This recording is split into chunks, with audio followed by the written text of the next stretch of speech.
ਧੰਨ ਵਾਹਿਗੁਰੂ ਸਾਹਿਬ ਜੀਓ। ਤੇਰੇ ਕਵਣ ਕਵਣ ਗੁਣ ਕਹਿ ਕਹਿ ਗਾਵਾਂ। ਤੂੰ ਸਾਹਿਬ ਗੁਣੀ ਨਿਧਾਨਾ। ਤੁਮਰੀ ਮਹਿਮਾ ਵਰਨ ਨਾ ਸਾਕੂੰ। ਤੂੰ ਠਾਕੁਰ ਊਚ ਭਗਵਾਨਾ। ਤੁਮਰੀ ਮਹਿਮਾ ਵਰਨ ਨਾ ਸਾਕੂੰ। ਤੂੰ ਠਾਕੁਰ ਊਚ ਭਗਵਾਨਾ। ਗੁਰੂ ਗਰੀਬ ਨਿਵਾਜ ਧੰਨ ਧੰਨ ਸਾਹਿਬ ਸ੍ਰੀ ਗੁਰੂ ਗ੍ਰੰਥ ਸਾਹਿਬ ਜੀ ਮਹਾਰਾਜ ਸਾਡਾ ਮਾਰਗ ਦਰਸ਼ਨ ਕਰਦੇ ਨੇ। ਸਾਨੂੰ ਇਸ ਮਾਰਗ ਦੇ ਉੱਪਰ ਚੱਲਣ ਦਾ ਰਸਤਾ ਦੱਸਦੇ ਨੇ ਜੋ ਅਸੀਂ ਭੁੱਲ ਚੁੱਕੇ ਹਾਂ। ਗੁਰਮੁਖ ਪਿਆਰਿਓ, ਅਸੀਂ ਆਪਣੇ ਜੀਵਨ ਦਾ ਮਨੋਰਥ ਜਿਹੜਾ ਹੈ ਉਹ ਭੁੱਲ ਚੁੱਕੇ ਹਾਂ ਕਿ ਅਸੀਂ ਇਸ ਸੰਸਾਰ ਦੇ ਉੱਪਰ ਕਿਸ ਕਾਰਨ ਆਏ ਹਾਂ। ਮਹਾਰਾਜ ਸਾਨੂੰ ਉਹ ਕਾਰਨ ਦੱਸਦੇ ਨੇ ਕਿ ਤੁਸੀਂ ਕਿਸ ਕਾਰਨ ਇਸ ਸੰਸਾਰ ਦੇ ਵਿੱਚ ਆਏ ਹੋ। ਅਤੇ ਗੁਰਮੁਖ ਪਿਆਰਿਓ, ਆਪਾਂ ਗੁਰਬਾਣੀ ਗੁਰੂ ਤੋਂ ਇਹ ਪੁੱਛ ਕੇ ਆਪਣੇ ਜੀਵਨ ਦੀ ਸੇਧ ਲੈਣੀ ਹੈ ਕਿ ਅਸੀਂ ਮਹਾਰਾਜ ਸਾਨੂੰ ਦੱਸੋ ਅਸੀਂ ਕਿਸ ਕਾਰਨ ਇਸ ਸੰਸਾਰ ਦੇ ਵਿੱਚ ਆਏ ਹਾਂ। ਅਤੇ ਮਹਾਰਾਜ ਦੀ ਬਾਣੀ ਸਾਨੂੰ ਫਿਰ ਦੱਸਦੀ ਹੈ ਕਿ ਤੁਸੀਂ ਇਸ ਸੰਸਾਰ ਦੇ ਉੱਪਰ ਕਿਸ ਕਾਰਨ ਆਏ ਹੋ। ਮਹਾਰਾਜ ਆਪਾਂ ਨੂੰ ਗੁਰਬਾਣੀ ਦੇ ਵਿੱਚ ਇਹ ਗਿਆਨ ਦਿੰਦੇ ਆ। ਸਤਿਗੁਰੂ ਕਿਰਪਾ ਕਰਦੇ ਆ। ਮਹਾਰਾਜ ਕਹਿੰਦੇ ਕਿ ਭਈ ਪ੍ਰਾਪਤ ਮਾਨੁਖ ਦੇਹੁਰੀਆ ਗੋਬਿੰਦ ਮਿਲਣ ਕੀ ਇਹ ਤੇਰੀ ਬਰੀਆ। ਮਹਾਰਾਜ ਕਹਿੰਦੇ ਕਿ ਇਹ ਤੈਨੂੰ ਦੇਹ ਜਿਹੜੀ ਮਿਲੀ ਹੈ, ਸਰੀਰ ਜਿਹੜਾ ਮਿਲਿਆ ਹੈ, ਉਸ ਮਾਲਕ ਨੂੰ ਮਿਲਣ ਵਾਸਤੇ ਮਿਲਿਆ ਹੈ। ਜੇ ਤੂੰ ਮਨੁੱਖਾ ਸਰੀਰ ਦੇ ਵਿੱਚ ਰਹਿ ਕੇ ਉਸ ਮਾਲਕ ਨੂੰ ਨਹੀਂ ਮਿਲਦਾ ਤਾਂ ਤੇਰਾ ਇਹ ਮਨੁੱਖਾ ਸਰੀਰ ਦੇ ਵਿੱਚ ਆਇਆ ਹੋਇਆ ਇਹ ਵਿਅਰਥ ਹੈ। ਕਿਉਂਕਿ ਗੁਰਮੁਖੋ, ਆਪਾਂ ਜੇ ਇਸ ਨੂੰ ਦੁਨਿਆਵੀ ਤੌਰ 'ਤੇ ਵੀ ਦੇਖੀਏ, ਜੇ ਕਿਸੇ ਕੰਮ ਵਾਸਤੇ ਸਾਡਾ ਮਾਤਾ ਪਿਤਾ ਸਾਨੂੰ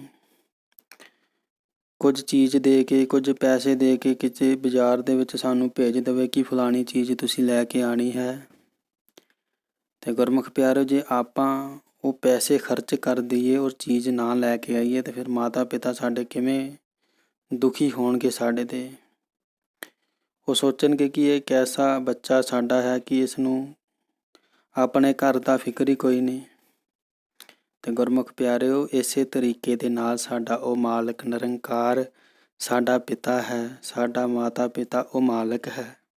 ਅਤੇ ਗੁਰਮੁਖੋ ਪਿਆਰਿਓ, ਸਾਨੂੰ ਮਾਲਕ ਨੇ ਸਵਾਸਾਂ ਰੂਪੀ ਧਨ ਜਿਹੜਾ ਦਿੱਤਾ ਹੈ ਉਹ ਇਸੇ ਕਰਕੇ ਦਿੱਤਾ ਹੈ ਕਿ ਅਸੀਂ ਇਸ ਸੰਸਾਰ ਦੇ ਵਿੱਚ ਉਸ ਸੱਚ ਦਾ ਵਪਾਰ ਕਰੀਏ, ਉਸ ਸੱਚ ਨੂੰ ਮਿਲਣ ਦੀ ਕੋਸ਼ਿਸ਼ ਕਰੀਏ। ਅਤੇ ਗੁਰਮੁਖ ਪਿਆਰਿਓ, ਜੇ ਆਪਾਂ ਸੱਚ ਨੂੰ ਨਹੀਂ ਮਿਲਦੇ ਅਤੇ ਫਿਰ ਮਾਲਕ ਵੀ ਸਾਡਾ ਪਿਤਾ ਉਹ ਵੀ ਸਾਡੇ 'ਤੇ ਨਾਰਾਜ਼ ਹੋਏਗਾ, ਸਾਡੇ 'ਤੇ ਗੁੱਸੇ ਹੋਏਗਾ ਕਿ ਕੈਸੇ ਮੇਰੇ ਬੱਚੇ ਨੇ ਕਿ ਇੰਨਾ ਚਿਰ ਹੋ ਗਿਆ ਇਹਨਾਂ ਨੂੰ ਵਿਛੜਿਆਂ ਹੋਇਆਂ ਨੂੰ, ਲੇਕਿਨ ਇਹ ਮੇਰੇ ਤੱਕ ਪਹੁੰਚ ਨਹੀਂ ਕਰ ਰਹੇ, ਮੈਨੂੰ ਮਿਲਣ ਦੀ ਕੋਸ਼ਿਸ਼ ਨਹੀਂ ਕਰ ਰਹੇ। ਅਤੇ ਗੁਰਮੁਖ ਪਿਆਰਿਓ, ਆਪਾਂ ਕੁਝ ਸਿਆਣੇ ਬਣੀਏ, ਕੁਝ ਗੁਰੂ ਗ੍ਰੰਥ ਸਾਹਿਬ ਜੀ ਮਹਾਰਾਜ ਜੀ ਤੋਂ ਗਿਆਨ ਪ੍ਰਾਪਤ ਕਰੀਏ ਔਰ ਉਸ ਮਾਲਕ ਨਿਰੰਕਾਰ ਦੇ ਨਾਲ ਆਪਾਂ ਇੱਕਮਿਕ ਹੋ ਜਾਈਏ। ਆਪਾਂ ਰਹਿੰਦੇ ਸਵਾਸਾਂ ਦੇ ਵਿੱਚ ਉਸ ਮਾਲਕ ਨਿਰੰਕਾਰ ਦੇ ਨਾਲ ਪ੍ਰੀਤ ਪਾ ਲਈਏ ਤਾਂ ਜੋ ਸਾਡਾ ਸੰਸਾਰ ਦੇ ਉੱਤੇ ਆਇਆ ਸਫਲ ਹੋ ਜਾਵੇ। ਸਾਡਾ ਮਨੋਰਥ ਉਹ ਪੂਰਾ ਹੋ ਜਾਵੇ ਜਿਸ ਮਨੋਰਥ ਵਾਸਤੇ ਅਸੀਂ ਇਸ ਸੰਸਾਰ ਦੇ ਵਿੱਚ ਆਏ ਹਾਂ। ਗੁਰਮੁਖ ਪਿਆਰਿਓ, ਜੇ ਅਸੀਂ ਉਸ ਮਾਲਕ ਨੂੰ ਨਹੀਂ ਮਿਲਦੇ ਤਾਂ ਸਾਡਾ ਜਨਮ ਵਿਅਰਥ ਹੈ, ਸਾਡਾ ਜੀਵਨ ਇਹ ਵਿਅਰਥ ਹੈ। ਮਹਾਰਾਜ ਕਹਿੰਦੇ ਇਹ ਜਿਹੜਾ ਮਨੁੱਖਾ ਸਰੀਰ ਤੁਹਾਨੂੰ ਮਿਲਿਆ ਹੈ ਬੜਾ ਅਮੋਲਕ ਸਰੀਰ ਹੈ। ਇਸ ਨੂੰ ਦੇਵ ਲੋਕ ਦੇ ਵਿੱਚ ਬੈਠੇ ਦੇਵੀ ਦੇਵਤੇ ਵੀ ਤਰਸਦੇ ਨੇ ਕਿਤੇ ਕਿ ਮਹਾਰਾਜ ਸਾਨੂੰ ਇਹ ਮਨੁੱਖਾ ਸਰੀਰ ਮਿਲੇ, ਅਸੀਂ ਮਨੁੱਖਾ ਸਰੀਰ ਦੇ ਵਿੱਚ ਰਹਿ ਕੇ ਉਸ ਮਾਲਕ ਨਿਰੰਕਾਰ ਦੀ ਭਗਤੀ ਕਰ ਸਕੀਏ। ਗੁਰਮੁਖ ਪਿਆਰਿਓ, ਇਹ ਇੱਕ ਐਸਾ ਸਾਨੂੰ ਸਰੀਰ ਮਿਲਿਆ ਹੈ ਕਿ ਅਸੀਂ ਹੀ ਮਨੁੱਖ ਹੀ ਕੇਵਲ ਉਸ ਮਾਲਕ ਨੂੰ ਮਿਲ ਸਕਦਾ ਹੈ, ਹੋਰ ਕੋਈ ਜੂਨ ਉਸ ਮਾਲਕ ਨਿਰੰਕਾਰ ਨੂੰ ਨਹੀਂ ਮਿਲ ਸਕਦੀ। ਕਿਉਂਕਿ ਮਹਾਰਾਜ ਨੇ ਆਪਾਂ ਨੂੰ ਗੁਰਬਾਣੀ ਦੇ ਵਿੱਚ ਇਹ ਗਿਆਨ ਦੇ ਦਿੱਤਾ ਕਿ ਇਹ ਜਿਹੜਾ ਤੁਹਾਨੂੰ ਸਰੀਰ ਮਿਲਿਆ ਹੈ ਇੱਕ ਖੇਤ ਦੇ ਰੂਪ ਦੇ ਵਿੱਚ ਮਿਲਿਆ ਹੈ। ਮਹਾਰਾਜ ਗੁਰਬਾਣੀ ਵਿੱਚ ਕਹਿੰਦੇ ਆ, ਹੁਣ ਵੱਤੇ ਹਰ ਨਾਮ ਨਾ ਬੀਜਿਓ, ਅੱਗੇ ਭੁੱਖਾ ਕਿਆ ਖਾਏ। ਮਹਾਰਾਜ ਕਹਿੰਦੇ ਹੁਣ ਤੈਨੂੰ ਇਹ ਸਰੀਰ ਮਿਲਿਆ ਹੈ, ਤੈਨੂੰ ਜ਼ਮੀਨ ਮਿਲੀ ਹੈ, ਇਸ ਜ਼ਮੀਨ ਦੇ ਵਿੱਚ ਹੁਣ ਬੱਤਰ ਵੀ ਪੂਰਾ ਹੈ ਅਤੇ ਹੁਣ ਤੇਰਾ ਫਰਜ਼ ਬਣਦਾ ਹੈ ਕਿ ਤੂੰ ਇਸ ਦੇ ਵਿੱਚ ਨਾਮ ਦਾ ਬੀਜ ਪਾਵੇਂ। ਜੇ ਤੂੰ ਨਾਮ ਦਾ ਬੀਜ ਪਾਵੇਂਗਾ ਤਾਂ ਅੱਗੇ ਜਾ ਕੇ ਖਾਣ ਵਾਲਾ ਬਣੇਗਾ। ਅਤੇ ਗੁਰਮੁਖ ਪਿਆਰਿਓ, ਜੇ ਆਪਾਂ ਨੇ ਨਾਮ ਨਹੀਂ ਬੀਜਿਆ ਸਰੀਰ ਰੂਪੀ ਖੇਤ ਦੇ ਵਿੱਚ, ਅਤੇ ਮਹਾਰਾਜ ਕਹਿੰਦੇ ਫਿਰ ਅੱਗੇ ਭੁੱਖਾ ਕਿਆ ਖਾਏ। ਅੱਗੇ ਫਿਰ ਜਦੋਂ ਉਸ ਮਾਲਕ ਨਿਰੰਕਾਰ ਦੇ ਘਰ ਵਿੱਚ ਜਾਵਾਂਗੇ ਤਾਂ ਫਿਰ ਗੁਰਮੁਖ ਪਿਆਰਿਓ ਅਸੀਂ ਮਾਲਕ ਦੇ ਘਰ ਨਹੀਂ ਜਾ ਸਕਾਂਗੇ, ਕਿਉਂਕਿ ਸਾਡੇ ਕੋਲੋਂ ਉਹ ਧਨ ਨਹੀਂ ਹੋਏਗਾ ਜਿਹੜਾ ਧਨ ਉਸ ਮਾਲਕ ਦੇ ਘਰ ਚੱਲਦਾ ਹੈ। ਇਹ ਜਿਹੜਾ ਅਸੀਂ ਪੈਸਾ ਕਮਾ ਰਹੇ ਹਾਂ ਅਤੇ ਗੁਰਮੁਖੋ ਇਹ ਤਾਂ ਇਸ ਸੰਸਾਰ ਦਾ ਧਨ ਹੈ, ਇਹ ਸੰਸਾਰ ਦੇ ਵਿੱਚ ਰਹਿ ਜਾਣਾ ਹੈ। ਲੇਕਿਨ ਜਿਹੜਾ ਮਾਲਕ ਦੇ ਘਰ ਦੇ ਵਿੱਚ ਧਨ ਚੱਲਦਾ ਹੈ ਉਹ ਨਾਮ ਦਾ ਧਨ ਚੱਲਦਾ ਹੈ। ਅਤੇ ਨਾਮ ਆਪਾਂ ਜਪਦੇ ਨਹੀਂ, ਨਾਮ ਦਾ ਸਾਨੂੰ ਗਿਆਨ ਨਹੀਂ, ਅਤੇ ਗੁਰਮੁਖ ਪਿਆਰੋ ਅਸੀਂ ਧਨ ਦੌਲਤ ਇਕੱਠੀ ਕਰਨ 'ਤੇ ਆਪਣਾ ਸਾਰਾ ਜੀਵਨ ਬਰਬਾਦ ਕਰੀ ਜਾ ਰਹੇ। ਅਸੀਂ ਪੂਰਾ ਜੀਵਨ ਆਪਣਾ ਕੋਠੀਆਂ ਕਾਰਾਂ ਇਹ ਜਾਇਦਾਦਾਂ ਬਣਾਉਣ 'ਤੇ ਆਪਾਂ ਲਾ ਦਿੰਦੇ ਹਾਂ, ਲੇਕਿਨ ਇਹ ਸਾਡੇ ਨਾਲ ਨਹੀਂ ਚੱਲਦੀਆਂ। ਸਾਡੇ ਨਾਲ ਚੱਲਣਾ ਹੈ ਉਹ ਮਾਲਕ ਦਾ ਨਾਮ ਜਿਹੜਾ ਅਸੀਂ ਨਹੀਂ ਜਪਦੇ। ਅਤੇ ਮਹਾਰਾਜ ਕਹਿੰਦੇ ਜੇ ਤੁਸੀਂ ਨਾਮ ਨਹੀਂ ਜਪਦੇ ਫਿਰ ਤੁਸੀਂ ਜਮਾਂ ਦੀ ਮਾਰ ਤੋਂ ਬਚ ਨਹੀਂ ਸਕਦੇ। ਇਹ ਨਾਮ ਹੀ ਤੁਹਾਡੀ ਸਹਾਇਤਾ ਕਰੇਗਾ, ਤੁਹਾਨੂੰ ਉਸ ਰਸਤੇ ਦੇ ਉੱਪਰ ਤੁਹਾਨੂੰ ਬਚਾਏਗਾ ਜਿਸ ਰਸਤੇ ਦੇ ਉੱਪਰ ਤੁਹਾਡਾ ਕੋਈ ਸੰਗੀ ਸਾਥੀ ਨਹੀਂ ਹੋਏਗਾ। ਮਹਾਰਾਜ ਕਹਿੰਦੇ ਕਿ ਇਹ ਤੁਹਾਡੇ ਮਨ ਦਾ ਤੋਸਾ ਹੈ, ਤੁਹਾਡੇ ਮਨ ਦੀ ਖੁਰਾਕ ਹੈ ਨਾਮ। ਲੇਕਿਨ ਅਸੀਂ ਗੁਰਮੁਖ ਪਿਆਰਿਓ ਸਰੀਰ ਦੀ ਖੁਰਾਕ ਦਾ ਧਿਆਨ ਰੱਖਦੇ ਹਾਂ, ਲੇਕਿਨ ਆਪਣੇ ਮਨ ਦੀ, ਆਪਣੀ ਆਤਮਾ ਦੀ ਖੁਰਾਕ ਦਾ ਧਿਆਨ ਨਹੀਂ ਰੱਖਦੇ। ਮਹਾਰਾਜ ਆਪਾਂ ਨੂੰ ਦੱਸਦੇ ਆ ਕਿ ਇੱਕ ਤੁਹਾਡਾ ਸਰੀਰ ਹੈ, ਇੱਕ ਤੁਹਾਡੀ ਆਤਮਾ ਹੈ, ਇੱਕ ਮਨ ਹੈ। ਉਸ ਮਨ ਦਾ ਜਿਹੜਾ ਖੁਰਾਕ ਹੈ, ਮਨ ਦਾ ਜਿਹੜਾ ਤੋਸਾ ਹੈ ਗੁਰਮੁਖ ਪਿਆਰਿਓ ਉਹ ਨਾਮ ਹੈ, ਉਹ ਅੰਮ੍ਰਿਤ ਰਸ ਹੈ। ਉਹ ਸਾਡੇ ਮਨ ਦਾ ਇੱਕ ਭੋਜਨ ਹੈ। ਅਤੇ ਜੇ ਆਪਾਂ ਨੇ ਆਪਣੇ ਮਨ ਨੂੰ ਭੋਜਨ ਨਹੀਂ ਖਵਾਲਿਆ, ਆਪਣੇ ਮਨ ਨੂੰ ਖੁਰਾਕ ਨਹੀਂ ਦਿੱਤੀ ਤਾਂ ਗੁਰਮੁਖ ਪਿਆਰਿਓ ਫਿਰ ਇਹ ਸਾਡਾ ਮਨ ਕਮਜ਼ੋਰ ਹੋ ਜਾਂਦਾ ਹੈ। ਇਸ ਕਰਕੇ ਸਾਡਾ ਮਨ ਜਿਹੜਾ ਮਾਲਕ ਦੇ ਨਾਮ ਦੇ ਨਾਲ ਜੁੜਦਾ ਨਹੀਂ, ਕਿਉਂਕਿ ਸਾਡਾ ਮਨ ਜਿਹੜਾ ਹੈ ਉਹ ਕਮਜ਼ੋਰ ਹੋ ਚੁੱਕਾ ਹੈ। ਔਰ 5 ਚੋਰ ਜਿਹੜੇ ਨੇ ਇਸ ਨੂੰ ਆਪਣੇ ਪਕੜ ਦੇ ਵਿੱਚ ਲੈ ਲੈਂਦੇ ਨੇ, ਤਾਂ ਕਰਕੇ ਸਾਡਾ ਮਨ ਜਿਹੜਾ ਹੈ ਉਹ ਮਾਲਕ ਦੇ ਨਾਲ ਇੱਕਮਿਕ ਨਹੀਂ ਹੁੰਦਾ, ਮਾਲਕ ਦੀ ਭਜਨ ਬੰਦਗੀ ਨਹੀਂ ਕਰਦਾ, ਮਾਲਕ ਦਾ ਸਿਮਰਨ ਨਹੀਂ ਕਰਦਾ, ਕਿਉਂਕਿ ਇਸ ਨੂੰ ਇਸ ਦੀ ਖੁਰਾਕ ਨਹੀਂ ਮਿਲੀ। ਮਹਾਰਾਜ ਕਹਿੰਦੇ ਆ ਕਿ ਮਨ ਕਾ ਤੋਸਾ ਹਰ ਨਾਮ ਹੈ, ਹਿਰਦੇ ਰੱਖੋ ਸੰਭਾਲ। ਮਹਾਰਾਜ ਕਹਿੰਦੇ ਮਨ ਦਾ ਜਿਹੜਾ ਤੋਸਾ ਹੈ, ਮਨ ਦੀ ਜਿਹੜੀ ਖੁਰਾਕ ਹੈ ਉਹ ਤਾਂ ਨਾਮ ਹੈ, ਉਸ ਨੂੰ ਆਪਣੇ ਹਿਰਦੇ ਦੇ ਵਿੱਚ ਸੰਭਾਲ ਕੇ ਰੱਖੋ। ਹਮੇਸ਼ਾ 24 ਘੰਟੇ ਉਸ ਮਾਲਕ ਨਿਰੰਕਾਰ ਦੀ ਯਾਦ ਦੇ ਵਿੱਚ ਰਹੋ, ਉਸ ਦਾ ਸਿਮਰਨ ਕਰਦੇ ਰਹੋ, ਤਾਂ ਜੋ ਤੁਹਾਡੇ ਮਨ ਦੇ ਉੱਪਰ ਇਹਨਾਂ 5 ਚੋਰਾਂ ਦਾ ਕੋਈ ਜ਼ੋਰ ਨਾ ਚੱਲ ਸਕੇ, ਇਹ ਤੁਹਾਡੇ ਤੋਂ ਗਲਤ ਕੰਮ ਨਾ ਕਰਾਉਣ। ਗੁਰਮੁਖ ਪਿਆਰੇ, ਜਿੰਨੇ ਵੀ ਅਸੀਂ ਮਾੜੇ ਕਰਮ ਕਰਦੇ ਹਾਂ ਉਹ ਅਸੀਂ ਆਪ, ਸਾਡਾ ਮਨ ਨਹੀਂ ਕਰਦਾ, ਸਾਡੇ ਮਨ ਕੋ ਕਰਾਏ ਜਾਂਦੇ ਨੇ। ਇਹਨਾਂ 5 ਚੋਰਾਂ ਨੇ ਸਾਡੇ ਮਨ ਕੋ ਇਹ ਗਲਤ ਕਰਮ ਕਰਾ ਕੇ ਗੁਰਮੁਖ ਪਿਆਰੋ ਸਾਨੂੰ ਉਸ ਮਾਲਕ ਨਿਰੰਕਾਰ ਤੋਂ ਦੂਰ ਕਰ ਦਿੱਤਾ ਹੈ। ਅਤੇ ਮਹਾਰਾਜ ਨੇ ਆਪਾਂ ਨੂੰ ਗੁਰਬਾਣੀ ਵਿੱਚ ਗਿਆਨ ਦੇ ਦਿੱਤਾ, ਜੇ ਤੁਸੀਂ ਹੁਣ ਇਹਨਾਂ 5 ਚੋਰਾਂ ਤੋਂ ਆਪਣਾ ਖਹਿੜਾ ਛਡਾਉਣਾ ਚਾਹੁੰਦੇ ਹੋ ਤਾਂ ਫਿਰ ਤੁਸੀਂ ਮਾਲਕ ਦੇ ਨਾਮ ਦੇ ਨਾਲ ਇਸ ਮਨ ਨੂੰ ਜੋੜੋ, ਇਸ ਮਨ ਨੂੰ ਉਹ ਖੁਰਾਕ ਦਿਓ ਜਿਹੜੀ ਇਸ ਦੀ ਖੁਰਾਕ ਹੈ। ਅਤੇ ਗੁਰਮੁਖ ਪਿਆਰੋ, ਆਪਾਂ ਨੇ ਇਸ ਮਨ ਦੀ ਖੁਰਾਕ ਦੇਣੀ ਹੈ, ਉਹ ਹੈ ਅੰਮ੍ਰਿਤ ਰਸ। ਅਤੇ ਮਹਾਰਾਜ ਕਹਿੰਦੇ ਵੀ ਉਹ ਅੰਮ੍ਰਿਤ ਰਸ ਜਿਹੜਾ ਹੈ ਉਹ ਸਾਡੀ ਦੇਹੀ ਦੇ ਵਿੱਚ ਮਹਾਰਾਜ ਨੇ ਰੱਖਿਆ ਹੋਇਆ ਹੈ। ਮਹਾਰਾਜ ਕਹਿੰਦੇ ਕਿ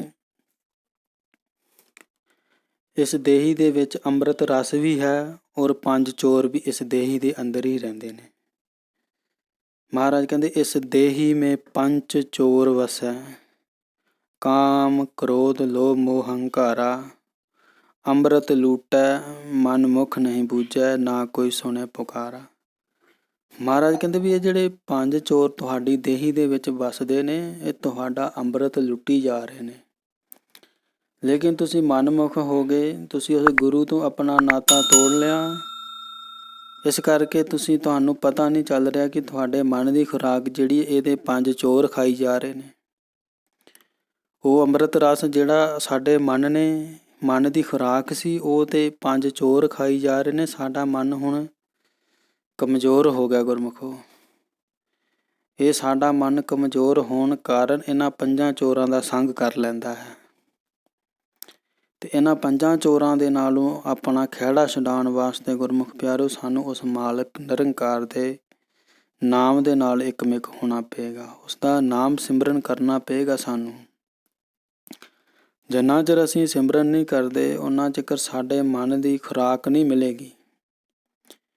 ਗੁਰਮੁਖੋ, ਹੋਰ ਜਿਹੜੇ ਆਪਾਂ ਧਾਰਮਿਕ ਕਰਮ ਕਰਦੇ ਹਾਂ, ਪੁੰਨ ਦਾਨ ਕਰਦੇ ਹਾਂ, ਜਾਂ ਅਸੀਂ ਬਾਣੀ ਪੜ੍ਹਦੇ ਹਾਂ, ਮਹਾਰਾਜ ਕਹਿੰਦੇ ਇਹ ਬਾਣੀ ਪੜ੍ਹਨੀ, ਪੁੰਨ ਦਾਨ ਕਰਨੇ ਠੀਕ ਹੈ, ਇੱਕ ਧਰਮ ਦਾ ਕਰਮ ਹੈ। ਲੇਕਿਨ ਨਾਮ ਤੋਂ ਬਗੈਰ ਜਿਹੜੇ ਹੈ ਇਹਨਾਂ ਦੀ ਕੋਈ ਵੈਲਿਊ ਨਹੀਂ ਹੈ। ਜੇ ਆਪਾਂ ਨਾਮ ਨਹੀਂ ਜਪਦੇ ਤੇ ਫਿਰ ਗੁਰਮੁਖ ਪਿਆਰੋ ਇਹ ਜਿਹੜੇ ਕਰਮ ਅਸੀਂ ਕਰਦੇ ਹਾਂ, ਇਹਨਾਂ ਦਾ ਵੀ ਕੋਈ ਜ਼ਿਆਦਾ ਪ੍ਰਭਾਵ ਨਹੀਂ ਹੈ।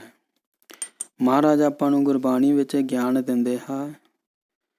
ਸੱਚੇ ਪਾਤਸ਼ਾਹ ਕਿਰਪਾ ਕਰਦੇ। ਮਹਾਰਾਜ ਕਹਿੰਦੇ ਜਪੋ ਤਾਂ ਏਕੋ ਨਾਮਾ, ਅਵਰ ਨਿਰਾਫਲ ਕਾਮਾ। ਮਹਾਰਾਜ ਕਹਿੰਦੇ ਜਪਣਾ ਤਾਂ ਉਹ ਇੱਕ ਹਰੀ ਦਾ ਪਰਮਾਤਮਾ ਦਾ ਨਾਮ ਜਪੋ। ਬਾਕੀ ਜਿਹੜੇ ਕੰਮ ਕਰ ਰਹੇ ਹੋ ਉਹ ਤਾਂ ਨਿਰਫਲ ਨੇ, ਉਹਨਾਂ ਦਾ ਕੋਈ ਫਲ ਨਹੀਂ ਮਿਲਣਾ। ਤੇ ਗੁਰਮੁਖ ਪਿਆਰਿਓ, ਅਸੀਂ ਨਾਮ ਨਹੀਂ ਜਪਦੇ। ਤੇ ਆਪਾਂ ਜੇ ਇਸ ਨੂੰ ਥੋੜ੍ਹਾ ਉਦਾਹਰਨ ਦੇ ਕੇ ਸਮਝਾਈਏ ਤੇ ਗੁਰਮੁਖ ਪਿਆਰਿਓ, ਇਹ ਤਾਂ ਫਿਰ ਇਸ ਤਰ੍ਹਾਂ ਹੋ ਗਿਆ ਵੀ ਜਿਵੇਂ ਕਿਸੇ ਜ਼ਿਮੀਂਦਾਰ ਨੇ ਆਪਣੇ ਖੇਤ ਨੂੰ ਵਾਹਿਆ ਔਰ ਪਾਣੀ ਲਾਇਆ, ਖਾਦ ਪਾਈ, ਜਾਣੀ ਕਿ ਸਾਰਾ ਕੁਝ ਕਰਮ ਕੀਤੇ ਉਹਨੇ। ਉਹ ਫਿਰ 10-12 ਦਿਨ ਬਾਅਦ ਉਸਨੇ ਸੋਚਿਆ ਵੀ ਯਾਰ ਮੈਂ ਖੇਤ ਦੇ ਵਿੱਚ ਪਾਣੀ ਵੀ ਲਾਇਆ, ਖਾਦ ਵੀ ਪਾਈ, ਲੇਕਿਨ ਉੱਗਿਆ ਕੱਖ ਨਹੀਂ ਵਿੱਚ। ਉਸਨੇ ਕਿਸੇ ਸਿਆਣੇ ਪੁਰਖ ਨੂੰ ਬੁਲਾਇਆ, ਸਿਆਣੇ ਆਦਮੀ ਨੂੰ ਬੁਲਾਇਆ। ਉਸਨੇ ਉਹਨੂੰ ਦੱਸਿਆ ਕਿ ਮੈਂ ਖੇਤ ਵਾਹਿਆ, ਪਾਣੀ ਲਾਇਆ ਔਰ ਵਧੀਆ ਖਾਦ ਵੀ ਪਾਈ, ਪਰ ਜੰਮਿਆ ਕੁਝ ਨਹੀਂ, ਉੱਗਿਆ ਕੁਝ ਨਹੀਂ ਖੇਤ ਦੇ ਵਿੱਚ। ਤੇ ਉਹ ਜਿਹੜਾ ਸਿਆਣਾ ਪੁਰਖ ਸੀ ਉਹ ਕਹਿਣ ਲੱਗਾ ਵੀ ਭਲਿਆ ਇਹ ਦੱਸ ਵੀ ਬੀਜ ਕਿਹੜਾ ਪਾਇਆ ਸੀ। ਉਹ ਕਹਿੰਦਾ ਜੀ ਬੀਜ ਤੇ ਮੈਂ ਕੁਝ ਨਹੀਂ, ਕੋਈ ਨਹੀਂ ਪਾਇਆ। ਤੇ ਉਹਨੇ ਕਿਹਾ ਫਿਰ ਜਦੋਂ ਬੀਜ ਨਹੀਂ ਪਾਇਆ ਵਿੱਚ ਕੋਈ, ਤੇ ਫਿਰ ਉੱਗੇਗਾ ਕੀ। ਤੇ ਗੁਰਮੁਖ ਪਿਆਰੋ, ਜਿਹੜੇ ਅਸੀਂ ਪਾਠ ਕਰਨੇ ਆ, ਪੁੰਨ ਦਾਨ ਕਰਨੇ ਆ, ਇਹ ਬਿਲਕੁਲ ਉਸੇ ਤਰੀਕੇ ਦਾ ਹੈ ਜਿਵੇਂ ਪਾਣੀ ਲਾਣਾ, ਖਾਦ ਪਾਣੀ। ਤੇ ਉੱਗੇਗਾ ਕੁਝ ਤਾਂ ਜੇ ਆਪਾਂ ਉਸ ਨਾਮ ਦਾ ਬੀਜ ਪਾਵਾਂਗੇ, ਗੁਰਮੰਤਰ ਦਾ ਜੇ ਆਪਾਂ ਬੀਜ ਪਾਵਾਂਗੇ ਫਿਰ ਇਹ ਉੱਗੇਗਾ। ਫਿਰ ਨਾਮ ਸਾਡਾ ਜਿਹੜਾ ਹੈ ਇਹ ਭਲੀ ਫੂਤ ਹੋਏਗਾ। ਫਿਰ ਸਾਡੇ ਮਨ ਨੂੰ ਜਿਹੜੀ ਹੈ ਉਸ ਦੀ ਖੁਰਾਕ ਮਿਲੇਗੀ। ਤੇ ਅਸੀਂ ਗੁਰਮੁਖ ਪਿਆਰਿਓ, ਅਸੀਂ ਪਾਠ ਪੜ੍ਹ ਲੈਂਦੇ ਹਾਂ ਲੇਕਿਨ ਗੁਰਮੰਤਰ ਨਹੀਂ ਜਪਦੇ। ਵਾਹਿਗੁਰੂ ਦਾ ਮੰਤਰ ਜਿਹੜਾ ਹੈ ਉਹ ਨਹੀਂ ਆਪਾਂ ਜਪਦੇ। ਕਿਉਂ? ਸਾਨੂੰ ਇਸ ਬਾਰੇ ਗਿਆਨ ਨਹੀਂ, ਸਾਨੂੰ ਕਿਸੇ ਨੇ ਦੱਸਿਆ ਨਹੀਂ ਵੀ ਗੁਰਮੰਤਰ ਜਪਣਾ ਹੈ ਕਿ ਨਹੀਂ ਜਪਣਾ। ਅੱਜ ਕੱਲ੍ਹ ਗੁਰਮੁਖ ਪਿਆਰਿਓ ਇਹ ਦੇਖੀਏ ਕਿ ਜਿਹੜੇ ਪ੍ਰਚਾਰਕ ਵੀ ਨੇ ਉਹ ਵੀ ਨਹੀਂ ਇਹ ਗੱਲ ਕਹਿੰਦੇ ਕਿ ਤੁਸੀਂ ਗੁਰਮੰਤਰ ਜਪੋ। ਵਾਹਿਗੁਰੂ ਦਾ ਮੰਤਰ ਜਿਹੜਾ ਹੈ, ਵਾਹਿਗੁਰੂ ਮੰਤਰ ਹੈ, ਉਸ ਦਾ ਸਿਮਰਨ ਕਰਿਆ ਕਰੋ। ਸਾਰੇ ਪ੍ਰਚਾਰਕ ਇਸ ਗੱਲ ਦੇ ਉੱਪਰ ਜ਼ੋਰ ਦੇ ਰਹੇ ਨੇ ਕਿ ਬਾਣੀ ਪੜ੍ਹੋ, ਵੱਧ ਤੋਂ ਵੱਧ ਬਾਣੀ ਪੜ੍ਹੋ, ਸਹਿਜ ਪਾਠ ਕਰੋ। ਗੁਰਮੁਖ ਪਿਆਰਿਓ, ਮਹਾਰਾਜ ਨੇ ਗੁਰਬਾਣੀ ਦੇ ਵਿੱਚ ਦੱਸ ਦਿੱਤਾ, ਬਾਣੀ ਬਿਰਲੋ ਵਿਚਾਰਸੀ ਜੇ ਕੋ ਗੁਰਮੁਖ ਹੋਵੇ। ਜੇ ਕੋਈ ਗੁਰਮੁਖ ਹੋਏਗਾ ਉਸ ਨੂੰ ਬਾਣੀ ਦੀ ਸਮਝ ਆਏਗੀ ਕਿ ਬਾਣੀ ਕੀ ਕਹਿ ਰਹੀ ਹੈ। ਗੁਰਮੁਖ ਪਿਆਰਿਓ, ਜੋ ਧੰਨ ਧੰਨ ਸਾਹਿਬ ਸ੍ਰੀ ਗੁਰੂ ਗ੍ਰੰਥ ਸਾਹਿਬ ਜੀ ਦੀ ਬਾਣੀ ਹੈ ਉਹ ਚੌਥੇ ਪਦ ਦੀ ਬਾਣੀ ਹੈ, ਯਾਨੀ ਕਿ 10ਵੇਂ ਦੁਆਰ ਦੀ ਬਾਣੀ ਹੈ ਉਹ। ਜੇ ਆਪਾਂ ਉਸ ਬਾਣੀ ਨੂੰ ਪੜ੍ਹਦੇ ਹਾਂ ਸਾਨੂੰ ਨਹੀਂ ਸਮਝ ਲੱਗਦੀ। ਕਿਉਂ ਨਹੀਂ ਲੱਗਦੀ? ਕਿਉਂਕਿ ਇਹ ਸਾਡੀ ਓਨੀ ਅਵਸਥਾ ਹੀ ਨਹੀਂ ਹੈ। ਜਿਸ ਅਵਸਥਾ ਦੇ ਵਿੱਚ ਗੁਰਬਾਣੀ ਉਚਾਰੀ ਗਈ ਹੈ, ਜਿਸ ਅਵਸਥਾ ਦੀ ਬਾਣੀ ਗੱਲ ਕਰ ਰਹੀ ਹੈ, ਉਸ ਅਵਸਥਾ ਦਾ ਤਾਂ ਸਾਨੂੰ ਪਤਾ ਨਹੀਂ, ਅਤੇ ਆਪਾਂ ਕੀ ਪੜ੍ਹ ਕੇ ਸਮਝਾਂਗੇ ਉਹਦੇ ਵਿੱਚੋਂ। ਇਸ ਕਰਕੇ ਗੁਰਮੁਖ ਪਿਆਰਿਓ, ਸਭ ਤੋਂ ਪਹਿਲਾਂ ਜਿਹੜਾ ਬੱਚਾ ਹੁੰਦਾ ਹੈ ਉਸ ਨੂੰ ਪਹਿਲੀ ਕਲਾਸ ਦੇ ਵਿੱਚ ਭਾਲਿਆ ਜਾਂਦਾ ਹੈ। ਇਹ ਨਹੀਂ ਕਿ ਉਹਨੂੰ ਪਹਿਲੀ ਕਲਾਸ ਦੇ ਵਿੱਚ ਭਾਲੋ ਨਾ, ਅਤੇ ਉਹਨੂੰ ਸਿੱਧਾ 10ਵੀਂ ਕਲਾਸ ਦੇ ਵਿੱਚ ਭਾਲ ਦਿਓ ਤਾਂ ਉਸਦੇ ਪੱਲੇ ਕੁਝ ਨਹੀਂ ਪੈਣਾ। ਜਿੰਨਾ ਚਿਰ ਉਹਨੂੰ ਪਹਿਲੀ ਕਲਾਸ ਦੇ ਵਿੱਚ ਸਮਝਾਇਆ ਨਹੀਂ ਜਾਏਗਾ, ਬਹਿਣ ਉੱਠਣ ਦਾ ਤਰੀਕਾ ਨਹੀਂ ਸਮਝਾਇਆ ਜਾਏਗਾ, ਉਹਨਾਂ ਚਿਰ ਉਸਨੂੰ ਕਿਸੇ ਚੀਜ਼ ਦਾ ਗਿਆਨ ਨਹੀਂ ਆ ਸਕਦਾ। ਅਤੇ ਗੁਰਮੁਖ ਪਿਆਰਿਓ, ਅਸੀਂ ਕੀ ਕਰਦੇ ਹਾਂ? ਅਸੀਂ ਪਹਿਲੀ ਕਲਾਸ ਦੇ ਵਿੱਚ ਨਹੀਂ ਬਹਿੰਦੇ, ਅਸੀਂ ਸਿੱਧਾ 10ਵੀਂ ਕਲਾਸ ਦੇ ਵਿੱਚ ਬਹਿਣ ਦੀ ਕੋਸ਼ਿਸ਼ ਕਰਦੇ ਹਾਂ। ਅਸੀਂ ਸਿੱਧਾ 10ਵੀਂ ਕਲਾਸ ਦੇ ਵਿੱਚ ਬਹਿੰਦੇ ਹਾਂ, ਲੇਕਿਨ ਸਾਨੂੰ ਸਮਝ ਕੁਝ ਨਹੀਂ ਆਉਂਦਾ। ਅਸੀਂ ਪੜ੍ਹ ਲੈਂਦੇ ਹਾਂ ਪਰ ਸਾਨੂੰ ਸਮਝ ਨਹੀਂ ਵੀ ਮਹਾਰਾਜ ਕੀ ਕਹਿ ਰਹੇ ਨੇ। ਸੱਚੇ ਪਾਤਸ਼ਾਹ ਸਾਨੂੰ ਰੋਜ਼ ਗੁਰਬਾਣੀ ਦੇ ਵਿੱਚ ਇਹ ਕਹਿੰਦੇ ਮਹਾਰਾਜ ਕਹਿੰਦੇ ਗਾਵੀਐ ਸੁਣੀਐ ਮਨ ਰੱਖੀਐ ਪਾਓ। ਲੇਕਿਨ ਅਸੀਂ ਪੜ੍ਹ ਕੇ ਚੱਲ ਜਾਂਦੇ ਹਾਂ, ਅਸੀਂ ਇਹ ਸਮਝਦੇ ਨਹੀਂ ਕਿ ਮਹਾਰਾਜ ਕਹਿ ਕੀ ਰਹੇ ਨੇ। ਮਹਾਰਾਜ ਇਹਦਾ ਕਹਿਣ ਦਾ ਮਤਲਬ ਹੈ ਕਿ ਜੋ ਤੁਸੀਂ ਗਾ ਰਹੇ ਹੋ ਉਸ ਨੂੰ ਸੁਣੋ। ਜੇ ਤੁਸੀਂ ਸੁਣਦੇ ਨਹੀਂ ਤਾਂ ਤੁਹਾਡੇ ਪੱਲੇ ਕੁਝ ਨਹੀਂ ਪੈਣਾ। ਅਤੇ ਗੁਰਮੁਖ ਪਿਆਰਿਓ, ਜਿੰਨਾ ਵੀ ਅਸੀਂ ਪਾਠ ਕਰਦੇ ਹਾਂ ਸਾਨੂੰ ਨਹੀਂ ਸੁਣਿਆ ਨਹੀਂ ਜਾ ਸਕਦਾ। ਇੱਥੋਂ ਤੱਕ ਵੀ ਆਪਾਂ ਜੇ ਇੱਕ ਮੂਲ ਮੰਤਰ ਦਾ ਪਾਠ ਵੀ ਕਰੀਏ ਨਾ, ਸਾਡੇ ਕੋਲ ਉਹ ਵੀ ਨਹੀਂ ਸੁਣਿਆ ਜਾਂਦਾ। ਬਾਕੀ ਬਾਣੀ ਤੇ ਦੂਰ ਦੀ ਗੱਲ ਹੈ, ਸੁਣਨੀ ਹੈ ਕਿ ਨਹੀਂ ਸੁਣਨੀ। ਜੇ ਆਪਾਂ ਮੂਲ ਮੰਤਰ ਦਾ ਇੱਕ ਪਾਠ ਕਰੀਏ, ਜੇ ਆਪਾਂ ਉਸ ਨੂੰ ਮਨ ਚਿੱਤ ਲਾ ਕੇ ਸੁਣ ਲਈਏ ਨਾ, ਸਾਡਾ ਉਹਦੇ ਨਾਲ ਵੀ ਬੇੜਾ ਪਾਰ ਹੋ ਸਕਦਾ ਹੈ।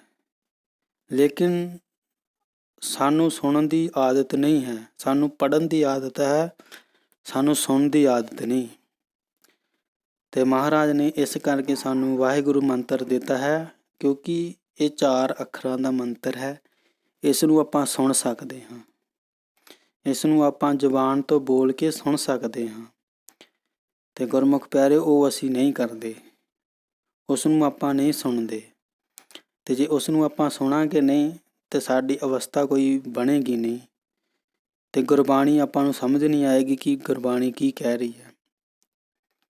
ਇਸ ਕਰਕੇ ਗੁਰਮੁਖ ਪਿਆਰਿਓ, ਸਭ ਤੋਂ ਪਹਿਲਾਂ ਜੇ ਕੋਈ ਮਨੁੱਖ ਭਗਤੀ ਕਰਨਾ ਚਾਹੁੰਦਾ ਹੈ, ਜੇ ਕੋਈ ਗੁਰਮੁਖ ਪਿਆਰਾ ਉਸ ਮਾਲਕ ਨੂੰ ਮਿਲਣਾ ਚਾਹੁੰਦਾ ਹੈ, ਸਭ ਤੋਂ ਪਹਿਲਾਂ ਉਸ ਦਾ ਇਹ ਫਰਜ਼ ਬਣਦਾ ਹੈ ਕਿ ਉਹ ਗੁਰਮੰਤਰ ਜਪੇ, ਉਹ ਵਾਹਿਗੁਰੂ ਮੰਤਰ ਦਾ ਸਿਮਰਨ ਕਰੇ।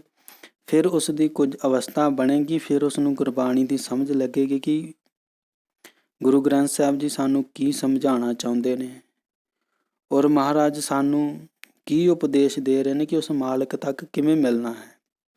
ਅਤੇ ਗੁਰਮੁਖ ਪਿਆਰਿਓ, ਜੇ ਆਪਾਂ ਨੇ ਸਿਮਰਨ ਨਹੀਂ ਕੀਤਾ, ਜੇ ਆਪਾਂ ਨੇ ਵਾਹਿਗੁਰੂ ਮੰਤਰ ਦਾ ਸਿਮਰਨ ਨਹੀਂ ਕੀਤਾ, ਸਾਨੂੰ ਬਾਣੀ ਸਮਝ ਨਹੀਂ ਆਉਣੀ, ਚਾਹੇ ਸਾਰੀ ਜ਼ਿੰਦਗੀ ਪੜ੍ਹਦੇ ਰਹੋ।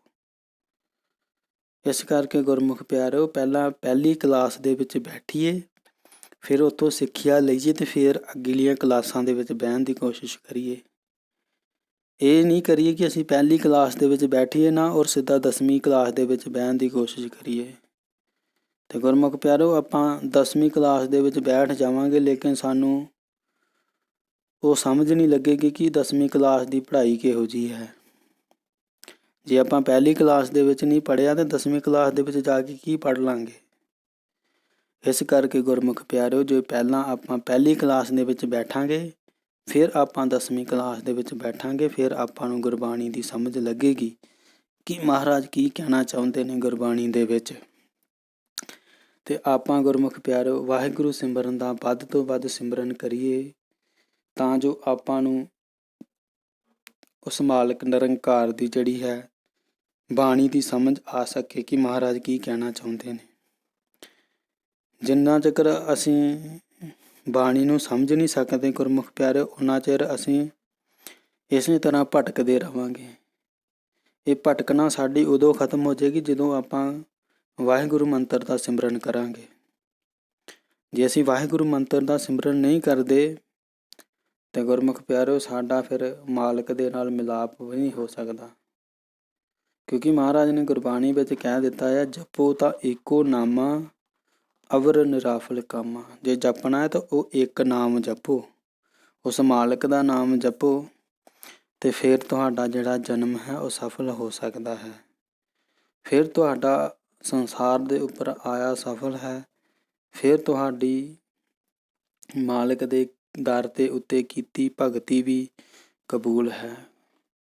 ਗੁਰਮੁਖ ਪਿਆਰਿਓ, ਇਸ ਕਰਕੇ ਆਪਾਂ ਨੇ ਗੁਰਮੰਤਰ ਦਾ ਸਿਮਰਨ ਵੱਧ ਤੋਂ ਵੱਧ ਕਰੀਏ, ਤਾਂ ਜੋ ਸਾਡੀ ਕੁਝ ਅਵਸਥਾ ਬਣੇ, ਸਾਨੂੰ ਕੁਝ ਦਿਖਾਈ ਦੇ, ਕੁਝ ਸੁਣਾਈ ਦੇ। ਫਿਰ ਆਪਾਂ ਜਿਹੜੀ ਗੁਰਬਾਣੀ ਪੜ੍ਹਾਂਗੇ, ਫਿਰ ਆਪਾਂ ਨੂੰ ਉਸ ਦੀ ਸਮਝ ਲੱਗੇਗੀ। ਅਤੇ ਗੁਰਮੁਖ ਪਿਆਰਿਓ, ਆਪਾਂ ਸਾਰੇ ਜੀਵਾਂ ਨੇ ਗੁਰਮੰਤਰ ਦਾ ਅਭਿਆਸ ਕਰਨਾ ਹੈ ਵੱਧ ਤੋਂ ਵੱਧ।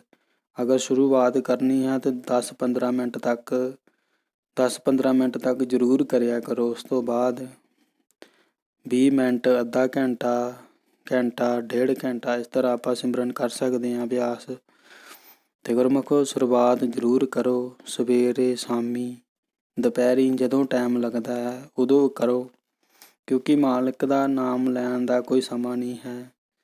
ਜਦੋਂ ਵੀ ਦਿਲ ਕਰਦਾ ਹੈ ਉਦੋਂ ਆਪਾਂ ਲੈ ਸਕਦੇ ਹਾਂ ਨਾਮ। ਅਤੇ ਇਸ ਕਰਕੇ ਸੋ ਗੁਰਮੁਖ ਪਿਆਰਿਓ, ਇੰਨੀਆਂ ਕੁ ਬੇਨਤੀਆਂ ਪ੍ਰਵਾਨ ਕਰਨੀਆਂ ਜੀ। ਵਿਚਾਰ ਕਰਦੇ ਹਾਂ, ਬਹੁਤ ਸਾਰੀਆਂ ਗਲਤੀਆਂ ਭੁੱਲਾਂ ਚੁੱਕਾਂ ਹੋ ਜਾਂਦੀਆਂ ਨੇ। ਆਪ ਰੱਬ ਰੂਪ ਸੰਗਤ ਗੁਰੂ ਬਖਸ਼ਣ ਯੋਗ ਹੈ, ਬਖਸ਼ ਲੈਣਾ ਜੀ। ਵਾਹਿਗੁਰੂ ਜੀ ਕਾ ਖਾਲਸਾ, ਵਾਹਿਗੁਰੂ ਜੀ ਕੀ ਫਤਿਹ।